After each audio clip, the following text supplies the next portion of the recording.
Well, hello, welcome back. I hope you've been enjoying the children's stories so far this quarter. Today we have another story for you, and it's from Brian Abasolo Ndong, and he's from Gabon. So if you listen to the last two stories, they were about his children. So let's find out about this story now. And Brian is a physics teacher and the Global Mission Coordinator for the Seventh-day Adventist Church in Gabon. As Global Mission Coordinator, he oversees mission projects and global mission pioneers. Let's hear about his story, entitled Everything Went Black.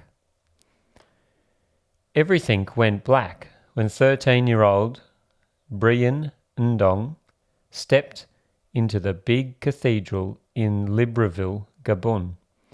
His family had just moved to the city from Melo village on the border with Cameroon.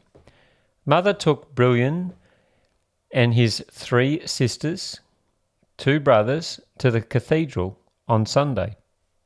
But when Brian stepped through the front door, he went blind. Everything was dark. He couldn't see a thing, and he felt really hot. "I can't see anything," he called out to Mother. "I have a fever. Please take me back outside." Mother led him by the hand out the door. As soon as he stepped outside, he could see the sky, trees, and Mother's worried face. "Are you okay?" Mother asked. "Can you see?" She placed a hand on his forehead. "It looks like the fever is gone," she said. Brian nodded his head. "Everything is fine now," he said. It was the strangest thing. He didn't understand what had happened, but it seemed that God was not present in that church.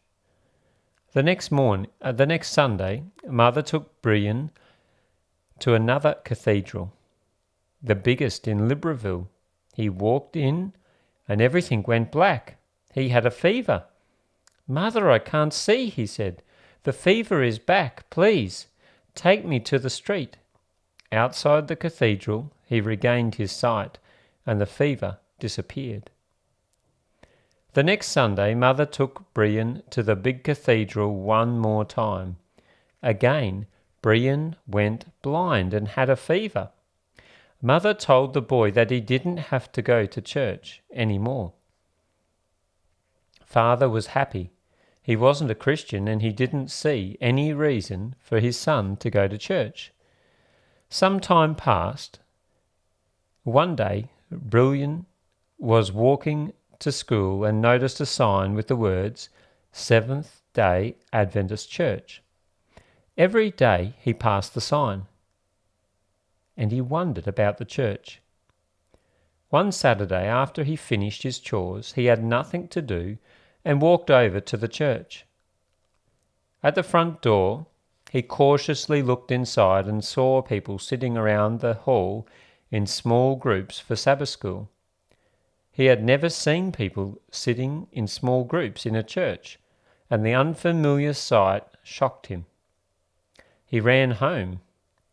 The next Saturday, he returned to the church and cautiously put a foot inside the door. He wanted to know more about the church, but he was scared that he would go blind if he entered. With one leg in the church, everything seemed normal. He could see just fine. Come in, a voice said. Brian looked up. A man inside the church saw his hesitation and was inviting him to sit down. The boy entered and took a seat. No blindness and no fever. Brian returned every Sabbath after that and was baptized. Father wasn't happy. He didn't like his son going to church. Brian prayed for God to soften Father's heart, but after some time, he could not listen to the angry words anymore and left home. He stayed with an Adventist friend for a week. Father regretted speaking harshly and went to the Adventist church to beg the pastor to send his son home. He had many questions about the Adventist church, and the pastor answered them. Father realized that the Adventist church taught a lifestyle that he wanted for his children. At home, Father called a family meeting and invited Brian to join. The church where Brian is going is the church of the Lord, Father said. They don't permit drinking or smoking. I want all of my children to go to that church, and I will go too. Brian was surprised and overjoyed. God had answered his prayers and touched Father's heart. Peace returned to the home. 3 years ago, part of the 13th Sabbath offering helped construct a high school for 280 students in Brian's hometown, Libreville, in Gabon. Thank you for planning a big 13th Sabbath offering this quarter to help build more schools in 2 other African countries, Guinea and Liberia. Well, I hope you've enjoyed the story this week from Brian. We'll see you next week in another story. Bye-bye.